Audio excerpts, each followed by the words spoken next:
Welcome. एक बार फिर से आप लोगों का वैन अकेडमी में स्वागत है। चलिए हम क्वेश्चन की सीरीज को आगे ले चलते हैं और ध्यान से देखते रहिएगा। अगर अभी भी आप चैनल सब्सक्राइब न किए तो लाल रंग के बटन दबा के पहले चैनल सब्सक्राइब कर लीजिए और साथ में बेल आइकन बेल बजा लीजिए ताकि आने वाले वीडियो का नोटिफिकेशन मिल सके और आप हमारे वीडियो सबसे पहले देख सके। ये टेस्ट नंबर 4 है, ध्यान से देखते चलिएगा। इसके पहले 3 टेस्ट अपलोड हो चुके हैं और उसको अगर आप उसे ना देखे हो तो पहले देख लीजिएगा। चलिए स्टार्ट करते हैं। सबसे पहला क्वेश्चन है, भारत में मंत्रिपरिषद सामूहिक रूप से किसके प्रति उत्तरदायी होती है? क्या पूछ रखा है? भारत में मंत्रिपरिषद सामूहिक रूप से। जब कहेगा मंत्रिपरिषद सामूहिक रूप से तो आपको यह ध्यान देना रहेगा 75(3) में लिखा गया, आर्टिकल कितने में भैया? अनुच्छेद 75(3) में लिखा गया है कि मंत्रिपरिषद सामूहिक रूप से लोकसभा के प्रति उत्तरदायित्व होती है। किसके भैया? लोकसभा के। ये आपको याद रखना है। किसके भैया? लोकसभा के प्रति उत्तरदायित्व होती है। मंत्रिपरिषद सामूहिक रूप से लोकसभा के प्रति उत्तरदायित्व है, आर्टिकल 75(3) में है। उसके बाद 75(2) में क्या है? मंत्री व्यक्तिगत रूप से। किसके भैया? व्यक्तिगत रूप से। मंत्री जो है व्यक्तिगत रूप से किसके प्रति उत्तरदायी है? तो आपका जवाब होगा राष्ट्रपति के प्रति उत्तरदायी। राष्ट्रपति के प्रति उत्तरदायी है। ठीक है, तो चलिए ठीक है। लोकसभा है तो थोड़ा सा लोकसभा के बारे में अच्छे से आप देख लीजिएगा। लोकसभा के बारे में अच्छे से देख लीजिएगा। तो सबसे पहली बात आती है लोकसभा कितने आर्टिकल में? तो लोकसभा आर्टिकल कितने में? आपका जवाब होगा आर्टिकल 81 में। लोकसभा का क्या क्या नाम है? तो लोकसभा को सबसे पहले आपको पता होना चाहिए निम्न सदन कहते हैं। क्या कहते हैं भैया? निम्न सदन कहते हैं। और लोकसभा को ही लोकप्रिय सदन कहते हैं क्योंकि यहाँ के जो सदस्य रहेंगे जनता द्वारा प्रत्यक्ष रूप से चुने जाते हैं। लोकसभा को क्या कहते हैं भैया? लोकप्रिय सदन भी कहते हैं, यह भी आपको पता होना चाहिए। ठीक, लोकसभा के मैक्सिमम सदस्य कितने होते हैं? तो आपका जवाब होगा 552। वर्तमान समय में कितना? तो आपका जवाब होगा 545। जिसमें राज्यों से कितने आते हैं? तो आपका जवाब होगा राज्यों से मैक्सिमम 530, जो वर्तमान समय में मैक्सिमम आ भी रहे, इसको भी ध्यान देंगे। ठीक है, केंद्र शासित प्रदेशों से कितने आते हैं? केंद्र शासित प्रदेशों से कितने आते हैं? 20। और देखिएगा कितना हुआ? 550 हुए, 2 बचे। और 2 आंग्ल भारतीयों की नियुक्ति, 2 आंग्ल भारतीयों की नियुक्ति राष्ट्रपति करेगा। कौन करेगा भैया? निर्वाचन। तो आपका जवाब होगा नियुक्ति कौन करेगा? राष्ट्रपति। 2 आंग्ल भारतीयों तो राष्ट्रपति। आर्टिकल कितने के तहत? तो आपका जवाब हो जाएगा आर्टिकल 331 के तहत 2 आंग्ल भारतीयों की नियुक्ति राष्ट्रपति करेगा। ठीक है, इसको भी याद रखना है। वर्तमान समय में राज्यों से कितने आ रहे हैं? 530, मैक्सिमम जितना उतना ही आ रहे हैं। केंद्र शासित प्रदेशों से मैक्सिमम 20 आ सकते हैं, वर्तमान समय में 13 आ रहे हैं, यह भी ध्यान रखिएगा। क्लियर है? नोट करते हुए चलेगा जो भी पॉइंट बोला जाए। अगला क्वेश्चन ध्यान से देखते चलिएगा। क्या दे रखा भैया? दिल्ली सल्तनत में सर्वाधिक किस वंश ने शासन किया? तो आपको ये ध्यान रखना है, दिल्ली सल्तनत में सर्वाधिक किस वंश ने शासन किया? तो दिल्ली सल्तनत में कुल कितने वंशों ने शासन किया ये भी पता होना चाहिए आपको। किसने कितने वर्षों तक किया पूरा का पूरा पता होना चाहिए। ब्राइटनेस बढ़ा दिया जाए, 1 मिनट। चलिए ध्यान देते चलिएगा। क्या कह रहा भैया? दिल्ली सल्तनत में सर्वाधिक किस वंश ने शासन किया? तो आपका जवाब क्या हो जाएगा? तुगलक वंश। कैसे? ध्यान रखिएगा, दिल्ली सल्तनत में कुल 5 वंशों ने शासन किया था। एक कोड आपको याद रखना है, गुल खिला के तू सैया ला दो। गुल खिला के तू सैया ला दो। क्लियर? तो सबसे पहले आपका क्या जा रहा है? गुलाम वंश। क्या जा रहा है भैया? गुलाम वंश। गुलाम वंश कब से कब तक? तो आपका जवाब होगा गुलाम वंश 1206 से 1290 तक। उसके बाद क्या आ जाएगा भैया? खिलजी वंश।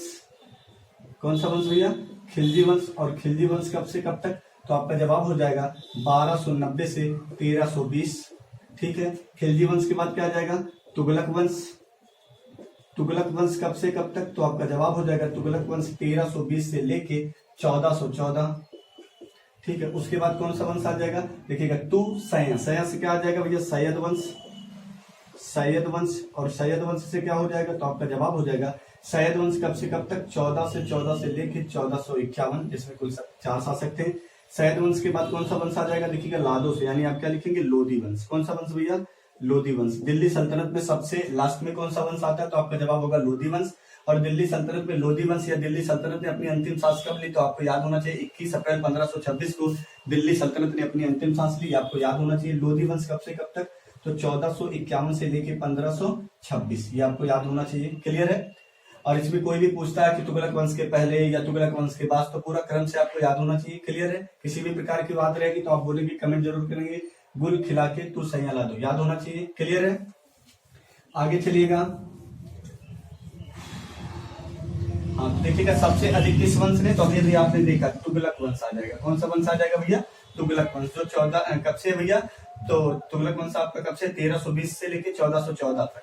लेकिन अगर यहीं पे क्वेश्चन पूछा जाए कि दिल्ली सल्तनत में किस शासक ने सर्वाधिक शासन किया, दिल्ली सल्तनत में किस शासन ने सर्वाधिक शासन किया, तो आप लिखेंगे दिल्ली सल्तनत में, दिल्ली सल्तनत में सबसे अधिक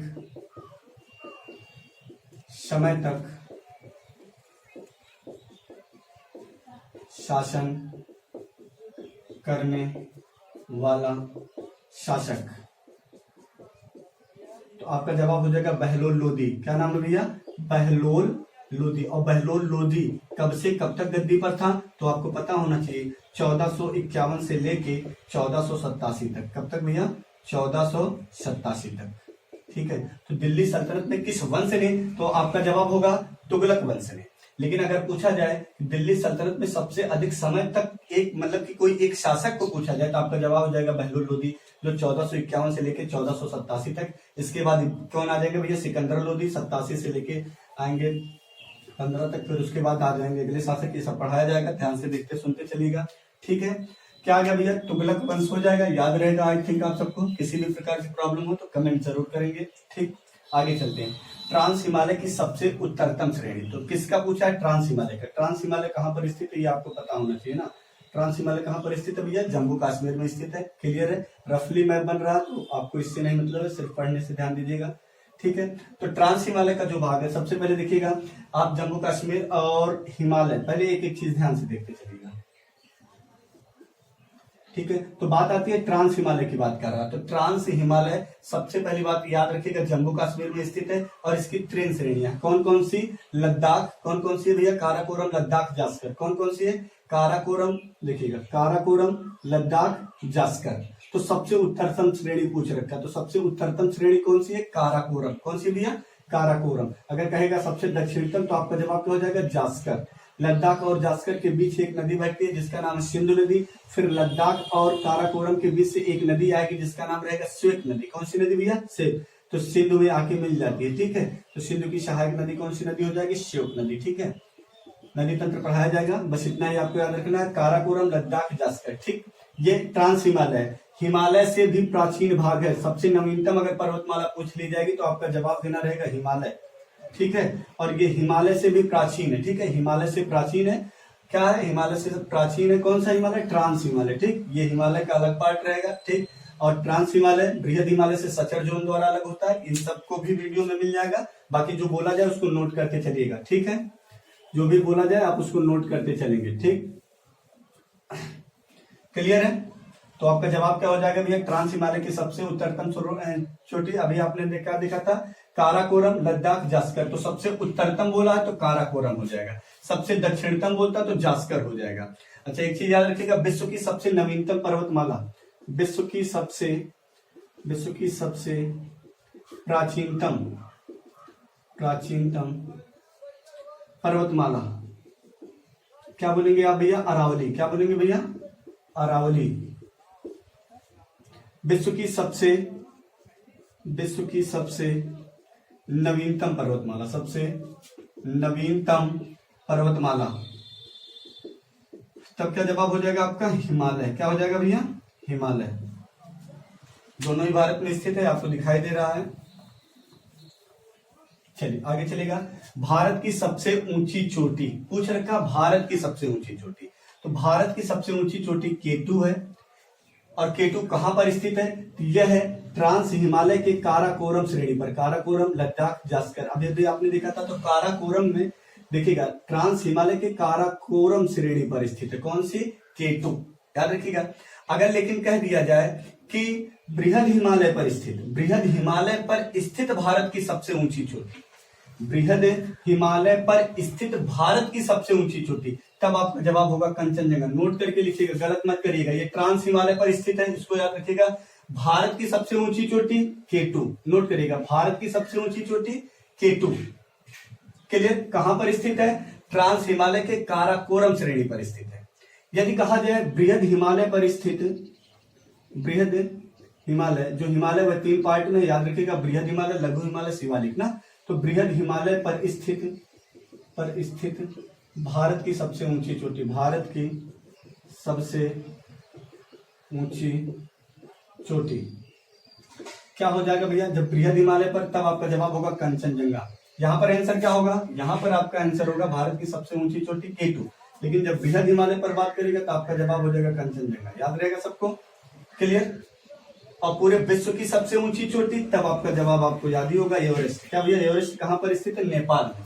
कहाँ पर स्थित है भैया, नेपाल में। नेपाल में इसे किस नाम से जाना जाता है, तो आपका जवाब होगा सागर माथा के नाम से जाना जाता है। चलिए आगे चलते हैं, क्लियर है सबको। नामचा बरवा कहां पर स्थित है, देखिएगा नंगा पर्वत कहां पर स्थित है, तो जो बृहद हिमालय की स्थिति है वह नंगा पर्वत से लेकर नामचा बरवा तक स्थित है। और नामचा बरवा कहां पर है, जम्मू कश्मीर में। सॉरी, नंगा पर्वत कहां पर है, नोट करिएगा, नंगा पर्वत। तो नंगा पर्वत आपको पता होना चाहिए जम्मू कश्मीर में है। और दूसरी चीज आपका नामचा बरवा, नामचा बरवा कहां पर स्थित है, तो नामचा बरवा तिब्बत में स्थित है। कहां पर भैया, नामचा बरवा तिब्बत में स्थित है। कहां पर भैया स्थित है, तिब्बत में। सभी लोग बोलते रहेंगे और साथ में नोट करते हुए चलेंगे। नामचा बरवा कहां पर स्थित है, तिब्बत में। कंचनजंगा कहां पर स्थित है, ये भी देख लीजिएगा, कंचनजंगा कहां पर स्थित है, तो आपका जवाब होगा सिक्किम में। कहां पर भैया, सिक्किम में। कंचनजंगा कहां पर है, सिक्किम में है। ठीक, क्लियर है। हिमालय को म्यांमार में किस नाम से जानते हैं, ये भी बोल दीजिएगा। हिमालय को म्यांमार में किस नाम से जाना जाता है, हिमालय को म्यांमार में किस नाम से जानते हैं, किस नाम से जाना जाता है, तो आपका जवाब क्या हो जाएगा भैया, हिमालय को म्यांमार में आराकोनयोम के नाम से जानते हैं, आराकोनयोमा, आराकोनयोमा के नाम से जानते हैं। ठीक है। और हिमालय को एवरेस्ट को तिब्बत में किस नाम से जानते हैं, तो आपका जवाब होगा चोमोलुंगमा। क्या नाम है भैया, एवरेस्ट को तिब्बत में किस नाम से जानते हैं, तो आपका जवाब क्या हो जाएगा, चोमोलुंगमा।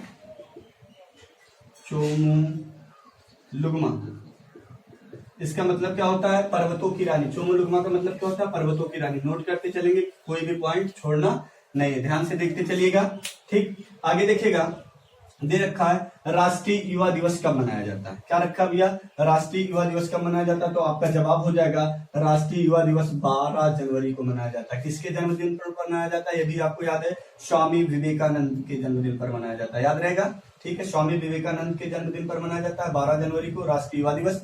अब देखिएगा, राष्ट्रीय युवा दिवस कब मनाया जाता है, 12 जनवरी को। और जब कह दिया जाए कि विश्व युवा दिवस कब मनाया जाता है, तो आपका जवाब होगा 12 अगस्त को। ठीक है।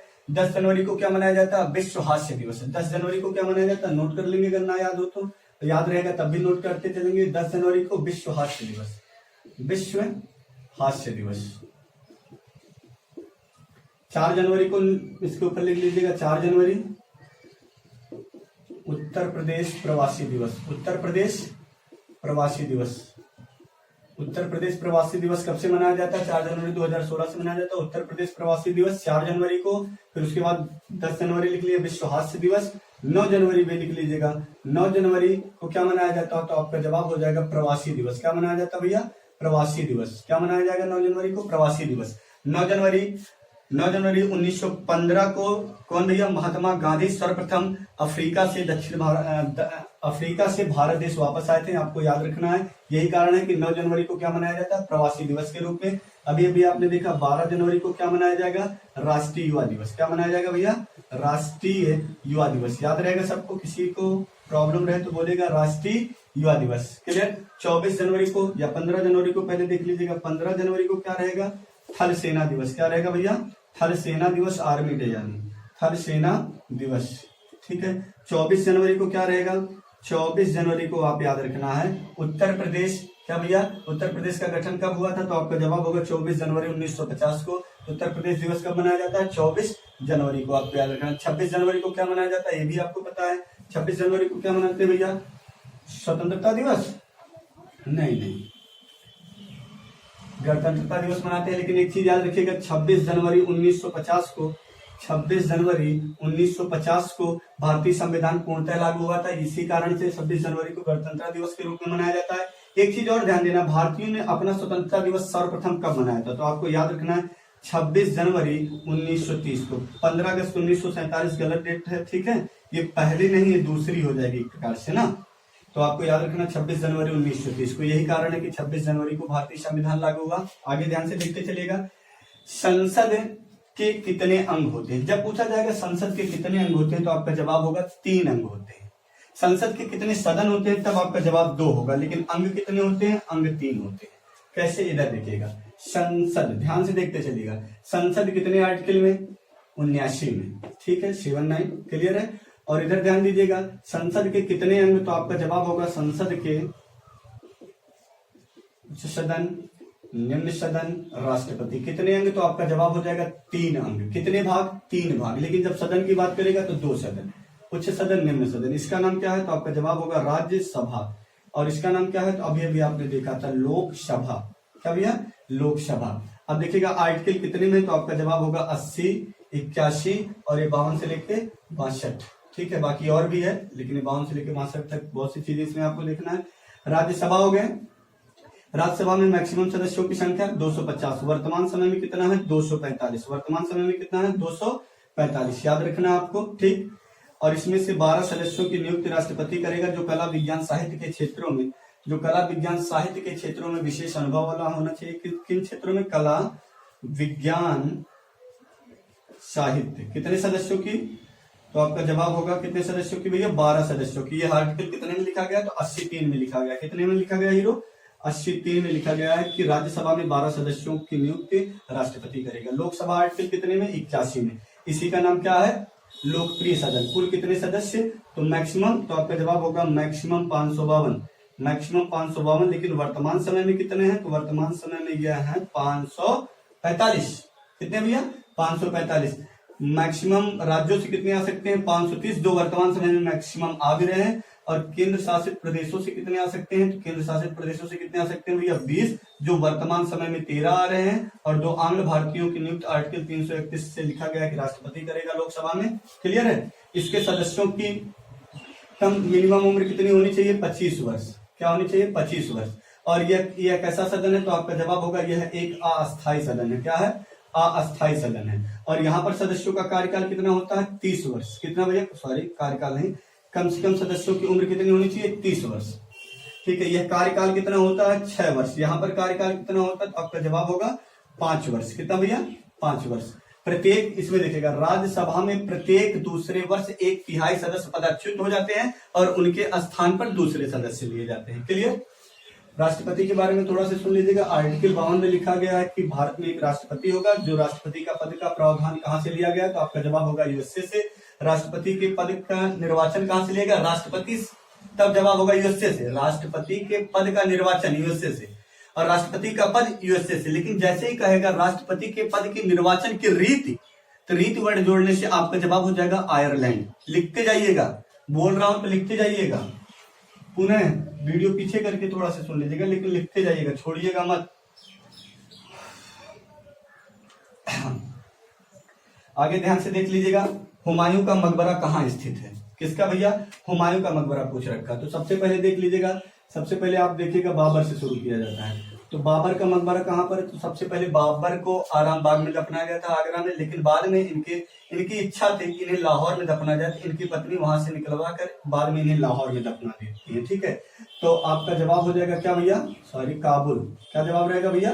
काबुल। गलत निकल गया, विशेष ध्यान देंगे भैया, काबुल में दफना दिया गया था बाद में, ठीक है।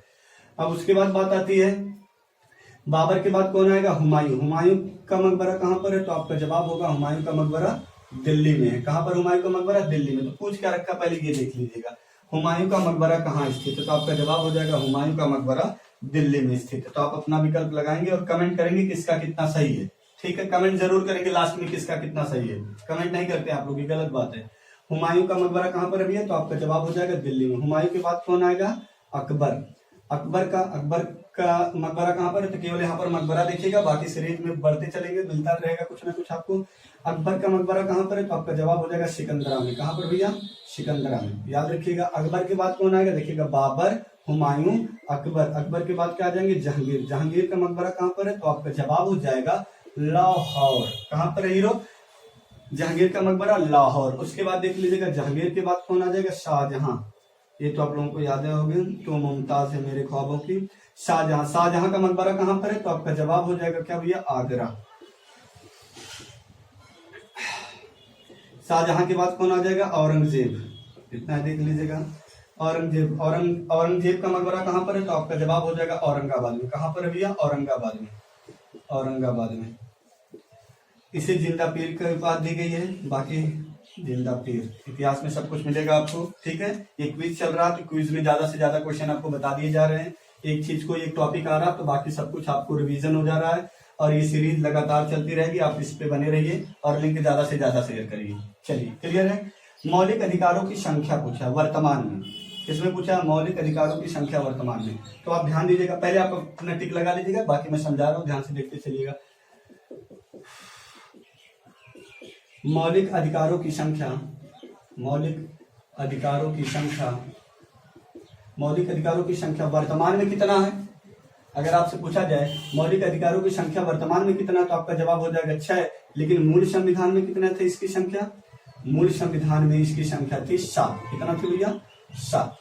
तो होता क्या है आपको ये याद रखना है, 44वें संविधान संशोधन द्वारा, 44वें संविधान संशोधन द्वारा जो कौन सा है भैया मौलिक अधिकार, कौन सा था? तो आपका जो होगा संपत्ति का अधिकार। संपत्ति को अधिकार को क्या कर दिया जाता है? मौलिक अधिकार से हटाकर इसे आर्टिकल 29 से हटाकर कहां पर रख दिया जाएगा भैया? 300 का में रख दिया जाएगा। 300 का में रखकर इसे कानूनी अधिकार बना दिया गया। कौन सा अधिकार बना दिया गया भैया? कानूनी अधिकार बना दिया गया। आज किस संविधान संशोधन द्वारा? 44वें संविधान संशोधन द्वारा। 44वां संविधान संशोधन कब हुआ था? 1978 में हुआ था। याद रखेंगे ना। मौलिक अधिकारों की संख्या वर्तमान समय में 6 है, लेकिन एक को हटा दिया गया था। कब? 44वें संविधान संशोधन 1978 में, जिसे 300 का में रख दिया गया था। आर्टिकल 29 को हटाकर संपत्ति का अधिकार, इसे हटाकर 300 का में रखकर कानूनी अधिकार बना दिया गया। याद रहेगा ना। अर्थात अब संपत्ति का अधिकार कैसा अधिकार है? कानूनी अधिकार है। 1 मिनट, ध्यान से देखते चलिए। चलिए आगे देखिएगा और देख लीजिएगा। ये यहाँ पर आपका मौलिक अधिकारों की संख्या वर्तमान में, तो सबसे पहले आप लोग अपना आंसर लगा लेंगे। कितना हो जाएगा? 6। लेकिन मूल संविधान में पूछेगा तो आपका जवाब होगा 7। अगर आपसे पूछ लिया जाए मूल संविधान में मौलिक कर्तव्य की संख्या, मूल संविधान में मौलिक कर्तव्य या मूल कर्तव्य, बात एक ही रहेगी ना। मौलिक कर्तव्यों की संख्या बताइए, मौलिक कर्तव्यों की संख्या बताइए। तो आपका जवाब कितना हो जाएगा भैया? मूल संविधान में मौलिक कर्तव्यों की संख्या आपकी आ जाएगी 0, क्योंकि मूल संविधान में मौलिक कर्तव्य थे ही नहीं। इसे 42वें संविधान संशोधन द्वारा, 42वें संविधान संशोधन द्वारा 1976 में जोड़ा गया। और कहां से लिया गया था? तो रूस से जोड़ा गया। कहां से लिया गया था भैया मौलिक कर्तव्य? तो आपका जवाब होगा या कहां से लिया गया था? रूस से। याद रहेगा, पूर्व ठीक है। जोड़ा गया, जब जोड़ा गया तो इसकी संख्या कितनी थी? यानी 1976 में इसकी संख्या कितनी थी? 10। ठीक है। फिर 86वें संविधान संशोधन द्वारा 2002 में, किस संविधान संशोधन द्वारा? 86वें संविधान संशोधन द्वारा कब भैया? 2002 में एक बढ़ा दी गई, अर्थात ये कितना हो गए? 10 + 1 कितना? टोटल 11। तो मूल संविधान में 0, जब जोड़ा गया अर्थात 42वें संविधान संशोधन 1976 में जोड़ा गया था तब कितना थी? 10 थी। वर्तमान समय में कितना है? 11। टोटल याद होना चाहिए। कब क्या आंसर देना, कंफ्यूज मत होइएगा। कंफ्यूज होइएगा तो कमेंट करिएगा, ठीक है। अब उसके बाद देखिएगा, बात आती है राष्ट्रीय चिन्ह को कब अपनाया गया। राष्ट्रीय चिन्ह अशोक स्तंभ की स्वीकृति है, ये आपको पता ही है, जिसे अपनाया गया था 26 जनवरी 1950 को। याद रखेंगे भैया कब अपनाया गया था? 26 जनवरी 1950 को, जिस दिन भारतीय संविधान लागू हुआ था, 26 जनवरी 1950 को। तो आपका विकल्प क्या हो जाएगा भैया? 26 जनवरी 1950 को डी। अब देखिएगा 22 जुलाई 1947 को क्या अपनाया गया था? सब विकल्प ऐसे दिए गए हैं कि आप कंफ्यूज हो जाओ। 22 जुलाई 1947 को इसको क्या किया गया था भैया? राष्ट्रीय ध्वज को अपनाया गया था। राष्ट्रीय ध्वज को स्वीकार किया गया था। राष्ट्रीय ध्वज के रूप में अपनाया गया था। याद रहेगा ना भैया? क्लियर है। राष्ट्रीय ध्वज को अपनाया गया था कब? 22 जुलाई 1947 को। और एक चीज आपको याद रखना, राष्ट्रीय ध्वज को 22 जुलाई 1947 को अपनाया गया, ठीक है। और राष्ट्रीय ध्वज के वास्तुकार कौन है? राष्ट्रीय ध्वज के वास्तुकार कौन है? तो आपका जवाब हो जाएगा वेंकैया पिंगले। वेंकैया पिंगले याद रहेगा ना। चलिए, वेंकैया पिंगले। और क्या है देख लीजिएगा, 24 जनवरी 1950 को क्या हुआ था? तो 24 जनवरी 1950 को राष्ट्रगान तथा राष्ट्रगीत।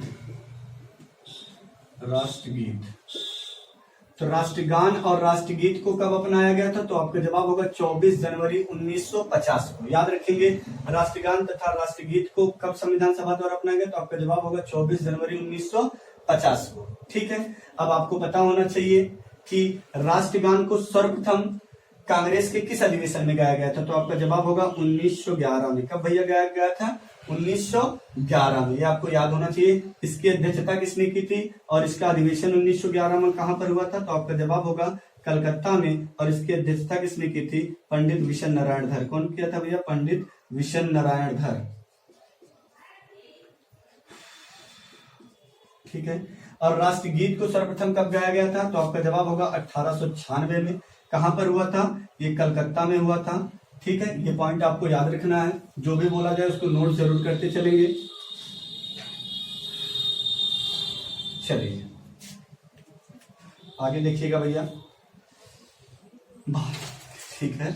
आगे देखिएगा, भारत से सबसे अधिक सीमा बनाने वाला देश कौन सा है? भारत से सबसे अधिक सीमा बनाने वाला देश कौन सा है? तो सबसे पहले आप अपना आंसर नोट करेंगे क्या है, ठीक है। आपको जो आए वीडियो रोक के दीजिएगा। ये आंसर आपका क्या हो जाएगा? बांग्लादेश। क्या हो जाएगा भैया? बांग्लादेश। इसके लिए आप कोड लिख लीजिएगा कि भारत से सीमा बनाने वाले देश कौन कौन से हैं। तो आपको एक कोड याद रखना है, मुझे बचपन से एमबीए का शौक था। मुझे बचपन से एमबीए का शौक था। आपको मात्र इसमें से दो चीज काम है, बचपन एमबीए। तो बाद से क्या हो जाएगा? बांग्लादेश। यानी भारत से सबसे अधिक सीमा बनाने वाला जो देश है बांग्लादेश। दूसरे नंबर पर कौन आ जाएगा? चीन। तीसरे नंबर पर कौन आ जाएगा भैया? पाकिस्तान। चौथे नंबर पर कौन आ जाएगा? नेपाल। फिर पांचवें नंबर पर कौन आ जाएगा? म्यांमार। फिर उसके बाद कौन सा आ जाएगा भैया? भूटान। भूटान के बाद क्या आ जाएगा भैया? अफगानिस्तान, ठीक है। भारत से सीमा बनाने वाले जो स्थल से सीमा बनाते हैं वह देखिएगा बांग्लादेश, चीन, पाकिस्तान, नेपाल, म्यांमार, भूटान, अफगानिस्तान, ठीक याद रहेगा। बाकी मालदीव और श्रीलंका जलीय सीमा बनाते हैं, भी आपको पता होना चाहिए, ठीक है। कहीं कहीं आपको मिल जाएगा क्या, एक आध देश और मिल जाएगा जिसका नाम ये यहाँ पर तो साथ ही क्लियर, ठीक। चलिए इतना ही आज के लिए, इतना ही, ठीक। Best of luck. अगर अभी भी आप चैनल सब्सक्राइब ना किए तो लाल रंग के बटन दबा के चैनल सब्सक्राइब कर लीजिए और लिंक ज्यादा से ज्यादा शेयर करिए। वीडियो पसंद आया तो लाइक के बटन दबाना ना भूलें। Best of luck.